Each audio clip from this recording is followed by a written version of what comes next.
Justru kalau yang di pusat, kalau memang ada hal-hal yang salah, ya untuk lebih bertanggung jawab, jangan cengeng. Ya, itu kan pola-pola seperti itu, menyebarkan video, informasi kepada masyarakat. Itu kan lebih cenderung seperti mau bikin revolusi ya. Kemudian menyebarkan video-video, ya orang menikmati aja.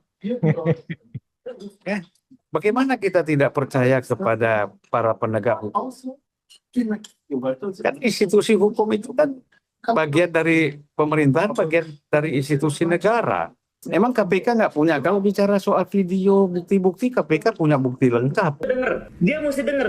Jadi orang itu cobalah lihat gitu. Gurunya itu dulu tuh apa? Siapa? Belajar yang baik-baik gitu. Bukan jadi anak durhaka. Mungkin dia punya kasus kartu truf Ibu Iriana. Ibu Iriana, by the way, jangan tenang-tenang Bu. Babak Ibu belum keluar. Oke? Nah, ada.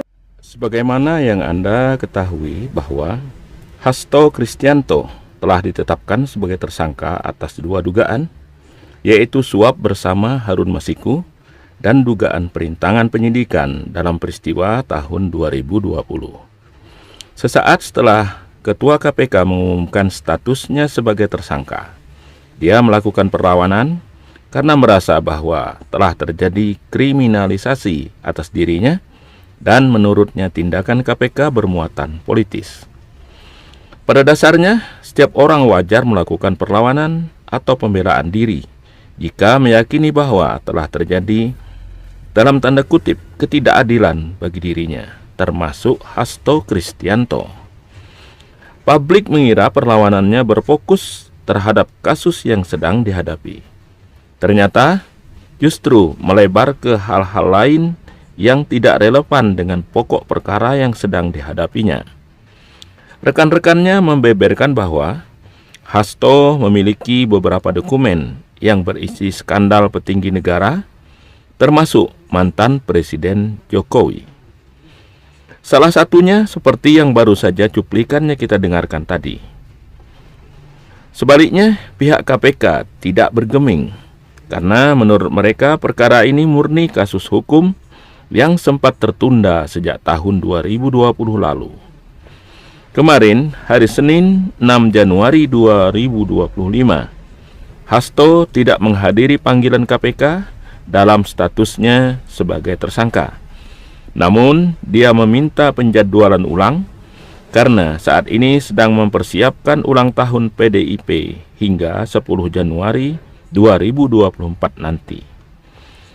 Sikap Hasto ini mendapat reaksi keras dari salah seorang elit partainya sendiri, dari DPC PDI Perjuangan Pemalang.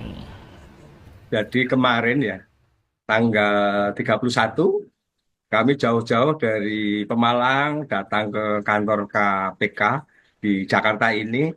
Yang pada intinya surat saya adalah saya menyampaikan kepada KPK, pimpinan KPK untuk kasus Pak Hasto ini yang menurut saya kok yang selama ini justru masih berlarut-larut, jadi untuk segera bisa ditindaklanjuti seperti apa setelah ditetapkan sebagai tersangka, sehingga masyarakat bisa melihat sejauh mana. Adapun masalah yang selama ini apakah kriminalisasi atau politisasi, justru dari yang surat saya sampaikan, menurut saya itu kok tidak masuk pada tataran argumentasi sebagian dari yang selama ini oleh para elit disampaikan ini dengan narasi kriminalisasi, politisasi, kok saya tidak.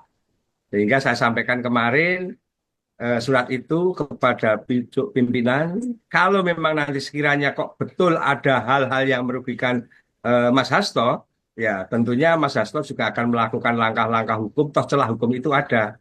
Tapi lebih baik sekarang ayo dihadapi bersama, demi supremasi hukum, tegaknya hukum, kita junjung tinggi bersama. Gitu. Kalau kita lihat misalnya ancaman, video, skandal, siapa yang melakukan itu? Kan kalau katakanlah misalnya benar, ya, misalnya kita anggap saja ini misalnya benar, bahwa Pak Jokowi ada rencana begini, begitu, rekayasa segala macam, dan itu bicara sama Hasto, bicara sama elit PDIP, kan elit PDIP kan juga terlibat, Hmm. membongkar diri sendiri. Ya. Ya kan? Kalau itu benar, tapi saya nggak yakin lah. Nggak berapa yakin saya. Paling ya ngobrol-ngobrol ada, ya kan? Langkah-langkah apa secara organisasi yang harus dilakukan, karena saat itu kan Pak Jokowi masih dianggap kader dan orang dalam PDIP kan, apalagi dia sebagai presiden. Itu kemungkinan bahwa apa yang disampaikan atau bisa saja terjadi, bukan tidak mungkin, ya. Nah, tapi apakah itu bisa menjadi alasan atau bukti? Ngobrol-ngobrol biasa misalnya, ya. Apalagi Guntur Ramli yang ngomong. Guntur Ramli kan menjelang Pilpres saja dia masuk PDIP. Sebelumnya kan dia PSSI menyerang PDIP juga kan gitu. Kan jadi jubir PDIP. Ya kan? Ya dia mungkin dapatlah sedikit-sedikit informasi dari Hasto dan yang lain ya. Tapi sebenarnya kalau dia maju ke depan untuk bicara, ya kosong juga ini. Saya di sini jauh-jauh datang dari Pemalang ke Jakarta, saya personal ya. Saya personal, tapi juga tidak lepas bahwa memang saya kader partai. Sehingga yang saya lakukan ini ya satu sebagai rakyat masyarakat Indonesia, yang kedua sebagai kader. Justru kalau yang di pusat, kalau memang ada hal-hal yang salah, ya untuk lebih bertanggung jawab, jangan cengeng. Kalau Pak Hasto Kristianto mencintai PDI Perjuangan dan berani berkorban demi PDI Perjuangan.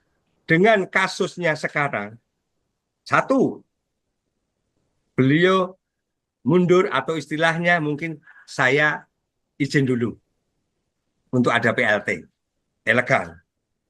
Yang kedua, Pak Hasto tanpa dijemput paksa atau ada surat pemanggilan atau apa, datang, elegan. Sebagai kesatria PDI Perjuangan ke KPK. Apakah mau ditahan atau mungkin malah disuruh pulang lagi? Tidak, artinya elegan. Ya, tadi ya Mbak. Yang pertama, dengan DPP partai, karena partai kan tidak boleh berhenti nih. Ngatur kepada Ibu Ketua Umum atau minta rapat DPP partai, elegan. Saya Hasto Kristianto. Saya ada lagi masalah hukum ini kawan-kawan. Saya akan hadapi itu saya kesatria demi PDI Perjuangan. Untuk partai silahkan menunjuk yang lain. Kalau nanti saya memang terbukti berarti saya harus mundur. Tapi selama ini mungkin apakah cuti atau apa minta izin untuk sekian waktu atau elegannya udah saya tak mundur. Elegan, Mbak.